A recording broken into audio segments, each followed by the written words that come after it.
ঠিক আছে তো এখন মাম্মাম নেরু হবে। কত সুন্দর চুল। মাম্মাম এদিকে দেখো, আমার দিকে দেখো, এদিকে। হ্যাঁ চুল চুল স্টাইল করে দিচ্ছে, design design design design design design.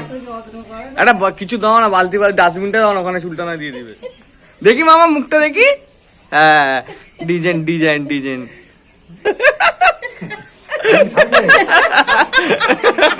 ও আসছে। হ্যাঁ হ্যাঁ হ্যাঁ গুড গার্ল। মুসা কোথায় বসেছে? পোকা, চুলটা দেখে ভাবছো পোকা। চুপ করে বসো, একদম নড়বে না বাবা। ক্যামেরা ধরে বসে চুল কই তোমার? বাবা মাথায় হাত দিচ্ছে বাবা। চুল কই মাম্মাম? আমার চুল কই? চুল কই? মাথায় হাত দিয়ে খুঁজছে।